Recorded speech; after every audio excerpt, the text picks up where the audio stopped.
a Netflix original film. The Wi-Fi isn't working. In the event of a global communications breakdown, do the following. Stay inside. What just happened here is happening everywhere. Avoid strangers. We've all been deserted. I don't trust them. And most importantly, do not panic. Julia Roberts. What happens next? Mahershala Ali. I knew something was coming. Leave the World Behind. Rated R. Now playing only on Netflix. So y'all loved our Places to Eat on Thanksgiving Day episode so much that we had to run it back for Christmas. From diverse Christmas dinners with a twist to Chinese food that will have your mouth watering. CultureMap food editor Eric Sandler joins me to break down all of the best restaurants open on Christmas Day. It's Wednesday, December 13th, 2023. I'm Raheel Ramzanali, and here's what Houston's talking about. Eric, you crushed it last time you were on with us, so we're bringing you back, and we're going to talk about restaurants that are open on Christmas Day. But before we start, I want to talk about something that's not food related, okay? So you have to help me out in this, because I respect your opinion. Is Die Hard a Christmas movie, yes or no? Raheel, of course it's a Christmas movie, and not just because it takes place around a Christmas and office Christmas party, but because, like the Fast and the Furious movies, it's really about family. And what says Christmas more than that? Bringing an estranged husband and wife back together. That truly is it. It's about family. It's about awkward Christmas party moments. It's about celebrating with people you don't like in the office space. That is the Christmas spirit. And that is why it's a Christmas movie. I'm with you. Well, I'm glad that we could settle this for everybody. There you go. I wanted to start with that. Again, I respect your opinion. And now we have definitively defined it that Die Hard is a Christmas movie. All right. Nothing says Christmas like trying to find something that's open and you really can't. It's a struggle bus. I'll give you a story before we start. And I had one last time too. There was one Christmas where I'm Muslim, so I don't celebrate Christmas. So my wife and I, there was no family in town and we're looking for a place to eat. There was one Chinese restaurant open in Bel Air and it was packed. It was like a 2-hour wait. So I was like, I'm not doing this.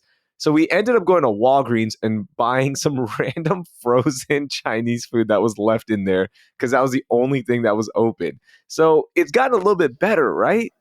It has gotten a little bit better. And I do think it's hilarious. Like you mentioned, you're Muslim.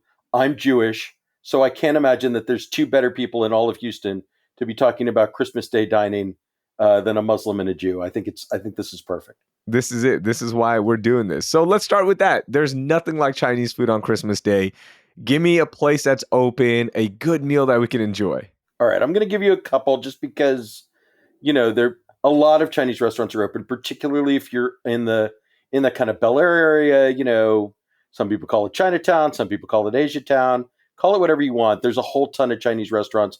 Many of them will be open. But the one that has been my go-to on Christmas for a couple of years is Mayan. This is it's related to Tiger Den. It's related. There's a whole stretch of affiliated restaurants just off of Bel Air.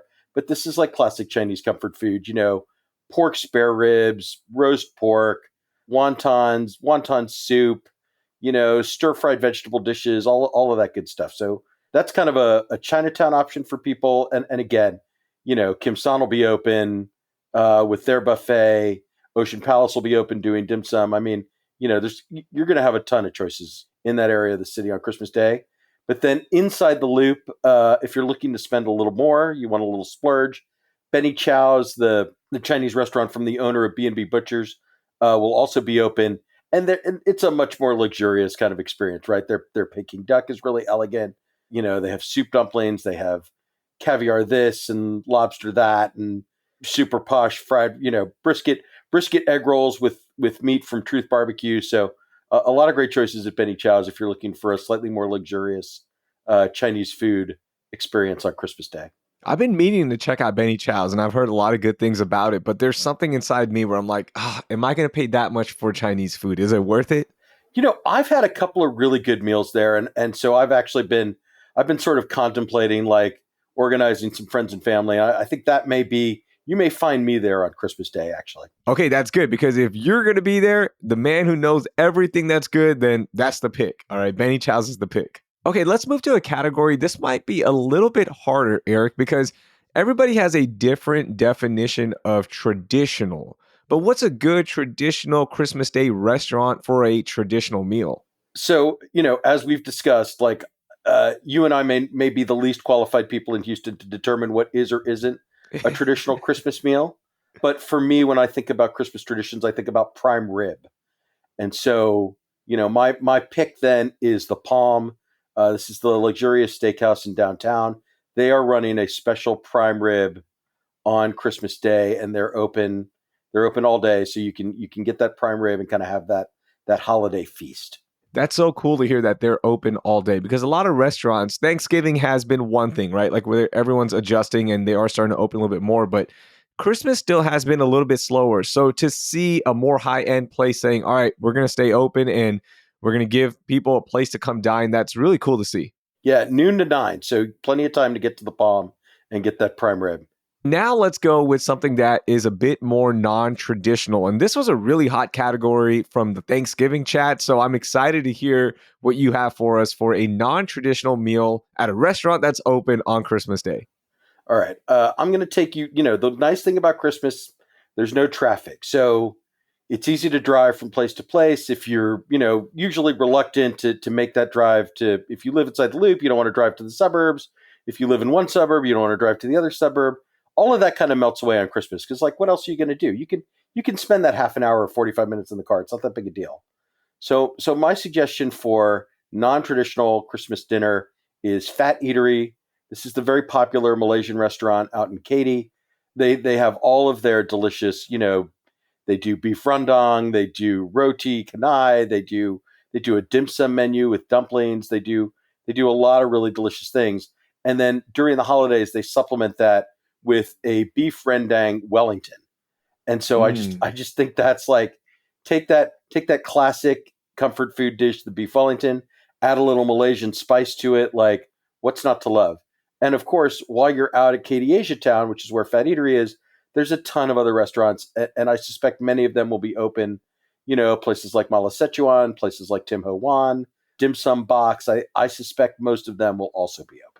The thing with Katy Asia Town that a lot of people forget to do is do some research before you head out, all right? Because there are so many choices, not only with the main area, but there's also like a secondary area now that's open. So you could walk around and like look at all the menus, but try to do a little bit of research because it can be so overwhelming. And we love Fat Eatery. Chef Aoyang has been on with us as well. He's a sweetheart. He's awesome. He's changing the game. That's a great recommendation. What do you think about that? Like just doing some research before you get out to Katy Asia Town. Yeah, I mean, have a little bit of a plan. Chris Shepard has that TV show, Eat Like a Local, that's airing on Channel 2. It's also on YouTube, so you can kind of watch that. He did like a whole food crawl episode through Katy Asia Town. I think that would give you some starters. For me, if I don't go to Beard Papa's and get a couple of cream puffs, then I just don't feel like I've had the full Katy Asia Town experience. So that's my little pro tip. Yeah, so good. Those cream puffs they're the best. There's no denying it. Okay, Eric, let's go with something where we're going to spend a little bit of money, right? Because the gifts weren't enough. Everyone's still upset at you for a bad year. I don't know why, but we got to find a splurge spot to make the family happy, okay? Give me a good splurge spot on Christmas Day. All right. Well, once again, I got to take you back to the buffet at the Four Seasons. Just like we talked about for Thanksgiving, I think this is really the ultimate holiday splurge. Yes, it's expensive, $145 for adults, $65 for children, but you get a lot for that, right? An omelet station, homemade pastries, lobster bisque with caviar, and then all of the meaty proteins that you sort of associate with Christmas. Bone-in country ham, beef tenderloin, leg of lamb, plus a seafood station, plus oysters, plus a huge desserts display, and of course a whole section of stuff for kids. So if you're going to splurge, I think that's the way to do it. The other option is Kieran's, the Indian fine dining restaurant in Upper Kirby. That would be another really nice place to have a splurgy Christmas buffet. That is really good. Yeah, make sure you call them ahead of time because a buffet with Indo-Pak or Indian food, That's the way to do it because you get a little bit of everything. You get a different spice level with everything. That's the play right there. Yeah, last year, I mean, I was looking at my coverage from last year. Lamb tamales with tomatillo salsa, leg of lamb, tandoori salmon, coconut shrimp, vegetable sides, and 7 desserts. Now that's good eating. Yeah, 7 desserts, you got me. That's what I'm going for. I don't even need all the other stuff. Give me a dessert on Christmas, all right? I need that. I need that sweet hit. 7 of them. Yes, sign me up. Okay, Eric, give me a place that we can just pick up some food, come home, watch some holiday movies, some football, some basketball games. Where are we going for pickup? All right, I got a couple options for you for pickup. The first is we're going to go out to the west side. Once again, I don't think it's too big a deal to drive on Christmas. It just doesn't bother me that much. So Chinese food, there's a restaurant called Chow Wok. It's on Derry Ashford near Westheimer. It's run by my good friend Matt Chow. I've known Matt for 20 years. And they do all the Chinese American stuff right. General Tso's chicken, beef with broccoli, egg rolls, wonton soup, fried dumplings, all that stuff. Chow Wok does a very good version of it, and Matt's going to be open on Christmas Day. So if you go out there, please tell Matt that Eric said hi. Now, Nice. Again, if you're looking for more of that like American comfort food vibe, once again, just like I mentioned on Thanksgiving, Cleburne Cafeteria is open on Christmas Day, and they will have all of their turkey, fried chicken, homemade pies, all that stuff. Now, I will say this is a very popular choice on Christmas Day. So you will encounter a line. You will have to wait a little bit to get that pickup order, but that is available to you if that is the way you want to go. Nice. That's a good pick right there as well. Okay, this one is an Eric's choice. Okay, dealer's choice, a wild card, a restaurant we should try on Christmas Day because you're recommending it. Well, I'm going to give you Hamsa. This is the Israeli restaurant in Rice Village. As again, I as a Jewish person like that Mediterranean menu, the skewered meats, the falafel, the hummus, like all of the things that they do, just speaks to a very kind of fundamental part of my soul. And these guys do it right. This is the same restaurant group that operates Doris Metropolitan, the Steakhouse. Bottolina Bakery, their bakery will also be open on Christmas Day right next to Hamsa. So I mean, again, I just think everything at Hamsa is so delicious, and I think Christmas Day is a good day to try it. Nice. Those are good recommendations right there. Eric, since I have you and we are ending the year, you've been doing a lot of great stuff, not only on CultureMap, but also on your podcast. I'm going to put you on the spot here, okay? What was the biggest food story of 2023 in the city of Houston? I think it's hard to pick one food story that kind of dominates all the others. Now, obviously, Street to Kitchen winning the James Beard Award for Best Chef Texas is probably the most important thing that's happened from a national perspective. I think you've talked about Street to Kitchen on the program before. Chef G and her husband Graham have done such great work. They just moved to a new location and getting that national recognition. There's something just very Houston about saying the best restaurant in Texas was a 35-seat Thai restaurant in a gas station next to the rail line. So, I thought that was a really great moment. In terms of themes, we've seen a lot of new seafood restaurants open this year. Navy Blue kind of kicked that off last fall, and then it just kept rolling with Little's Oyster Bar, which the Chronicle called the best restaurant in Houston. Clark's from Austin just opened a few weeks ago. That's been very popular. Balboa Surf Club in the Galleria area. So, at a time when we really hadn't had many new seafood restaurants in a long time, to have, half a dozen sort of pop up in the last year or so has been very exciting. Off the top of my head, I'd say those are a couple of my biggest food stories of the year.